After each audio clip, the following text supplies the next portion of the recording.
Hey, welcome back. It's Kian, Ameli Live.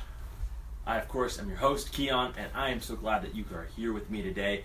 We've been having a little bit of a summer hiatus. I've been running around the dojo like a crazy man. And so, anyways, I'm so glad that I can get here with you. This week is nuts for me. I'm going to be speaking at this camp that Rotary sponsors. My Rotary Club helps put it on. It's called Camp Venture. And what it is it's a place where we invite a certain amount of students. I think it's somewhere between 30 and 40 kids come out. Maybe we max out at 60. And these kids are, top of their class. They're juniors going into their senior year. And they're learning how to put a business together. Effectively, they bring in some of the top people who, in their fields, from accountants to business planners to entrepreneurs, and they get them to speak, and they get them to help out, and they get them to coach these kids up on what it means to be a business person. And they go from having never met their friends, I guess, the compatriots they're with, the fellow students, to building a business and presenting on that business, and then doing effectively Shark Tank style interviews at the end of it, and one group walking out with a cash prize. So it's a pretty cool incubator that helps kids really understand what it means to run and be in business. And so I'm excited. I don't know how I got involved. I don't know how I was so lucky to be up there on sharing a lectern with some of these people who are speaking. We have people who are running businesses that are multi-million-dollar businesses, people who are some of the best speakers that I've ever heard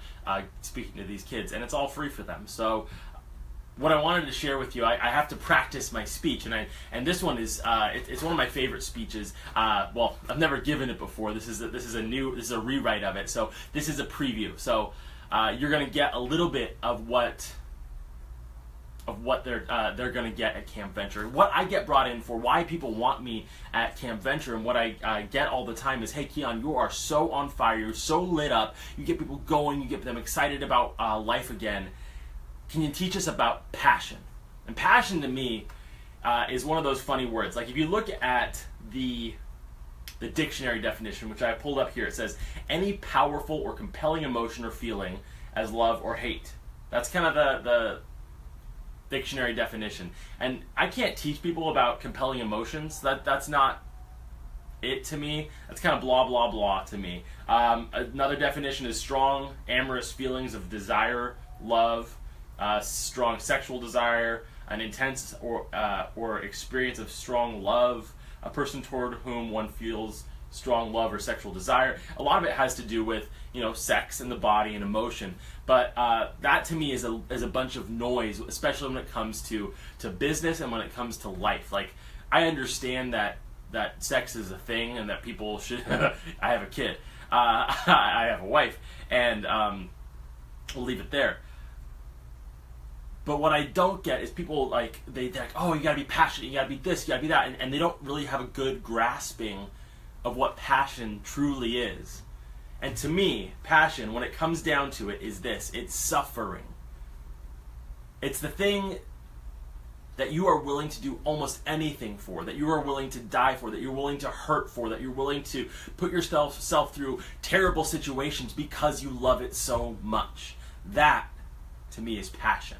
That to me is why we do this. This is, I could be making a lot more money, selling insurance or working for a bank or doing, something else. I could be a lawyer. If you know my history, I almost went to law school. I could be doing a lot of different things. I could go work for my dad, which wouldn't be that bad. I really like what he does and I love being with him. But, there's so many different things that I could do.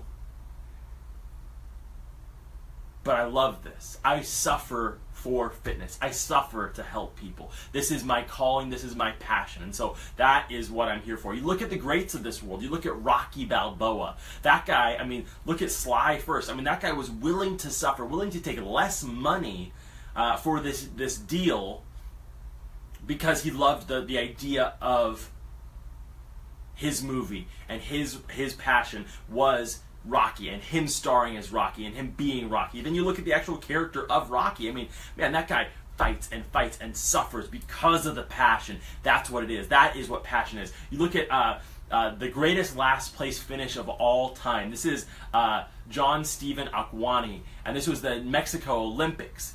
And this is, I think, 1960, somewhere in that range. And he's a marathon runner. I'll keep the story short, but it's one of my favorites. He's a marathon runner, and he, in the very first beginning of the marathon, he gets tripped. There's a pileup, and he falls down, injures his right leg, and is, gets bandaged up, and is barely able to limp walk the remainder. In fact, he gets so far behind that the race concludes. People finish their last lap, and all the other racers finish except for him. And he's just out there, and he's fighting the race, and he's fighting the race, and he's fighting the race. And the only people out there is a cop car following him, and the stadium's shut down, it's empty, and he's getting closer, and the word spreads that there's one guy out there still, one guy, as it's getting dark, one dude finishing, and he's getting closer, and so the stadium starts to fill up, and it fills up even more, and as he enters, the cheering becomes so loud, and as he finishes that final lap, they say it was even louder than the first place finish. And when they asked, they said, he was asked by a reporter, why did you finish that race? Why did you do it? And he says, look, my country is not a rich country. And so when I came here, that I knew that my people, they weren't sending me here to start a race. They sent me here to finish that race. He had so much love, so much passion. He was willing to suffer for his country, suffer for the thing that he loves, that running, that continuous pursuit of excellence. And that to me is excellence. How many of us would have that level of passion, that where we would finish effectively a full marathon on a bleeding, injured leg? Not many. Not many of us have that level of passion. There's another guy. Now this leads into the paradigm. My talk at Camp Venture is going to be 7 paradigms to change the way you look at your life, your business, and this is specifically written for students. This first one, though, applies to all of us. Another Olympic story. There was a guy named Matt Emmons. He was one of the best shooters of all time, and he's lined up to win another gold medal. He's won, I'm looking at his picture here now, it looks like 3 Olympic medals and a ton of other actual shooting competition medals. He's won the gold in the first competition, won the gold in the second competition, and then this is the third competition. And he lines up his shot. In fact, he's so far ahead of everyone else, all he has to do is simply hit the target.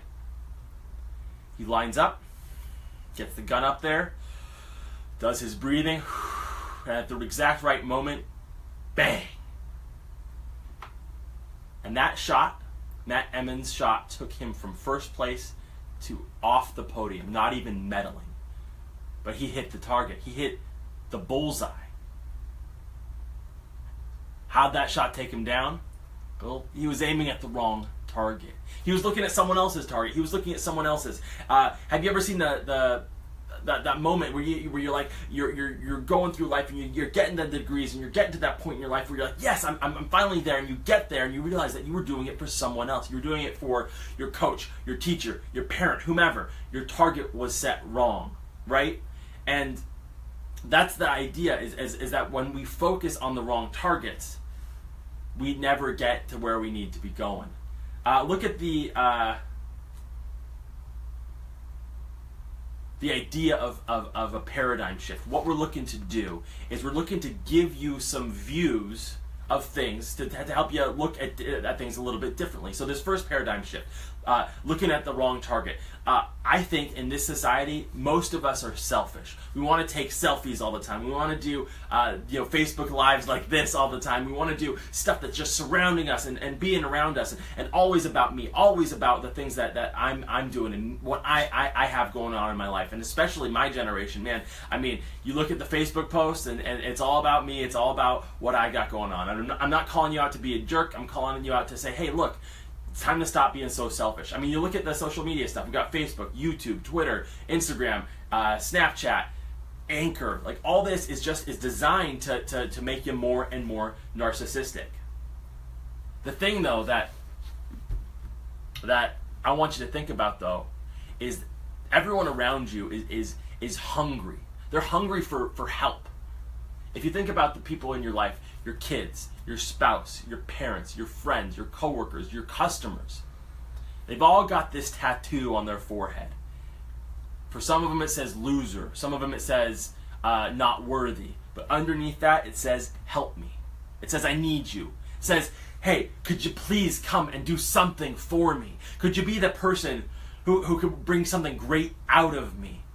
You see, I'm a coach. That's what I've decided to do with my life. I've decided to devote my life to that. But I believe that all of us can really take something from that coaching idea. If you want to be better at business, look at that tattoo that's on the customer's forehead, and you start making them feel important. You start making them better. You start building them up. And man, you're going to be booked forever. You're going to have customers, more customers than you know what to do with. That's the idea, guys. When you look at that, it doesn't matter what job you have, whether you're a construction worker, whether you're an accountant, whether you're a coach, a doctor. People want to be made to be felt important. They want you to, well, let's say that again. They want you to help them. They want you to be that person in their life. Because you look at the people that we have around us, like no one builds us up. No one helps us be better. It's just, you know what? It's all about me. It's all about being selfish. It's all about building me up. What I can get from you, that's what life tends to be about. But I guarantee you this, you start flipping that paradigm around, you start shifting the way you think about it, and you make it about the people who are around you. You start making, how can I make my kids' life better, my spouse's life better, my coworkers' life better, my friends, my family, my customers. I start bringing that out, I show that side, and life gets better. It's more fun. You start being more fulfilled. You start helping people, and it gets better and better and better, because I think it was Zig Ziglar said this. Your life is not going to be determined by how much stuff you get. It's going to be determined by how many people you help. So that's really the main goal for us today, is helping as many people as possible, because your life is going to be defined by your level of help, by your level of attitude towards other people, and that is the shift that you got to take. You got to stop doing this and start doing this, like point it at other people and say, hey, what can I do for you? How can I help you? And how can I make you better? And that goes beyond just fitness. That goes beyond just whatever. And it's got to be, I think everything that you do has to be devoted to that one thing. And that's the first thing that we're going to be talking about at this camp. And so I hope that got you inspired a little bit, that it made you think a little bit more about, hey, where is my mind at when it comes to my target? Like, where am I aiming? Am I aiming at my own selfish needs, or am I aiming at someone else's? Am I trying to help someone else? Am I trying to make them better? I hope that you take this charge. I hope that you focus in, and I hope that the people around you are better because you are in their lives. We'll talk soon. Peace.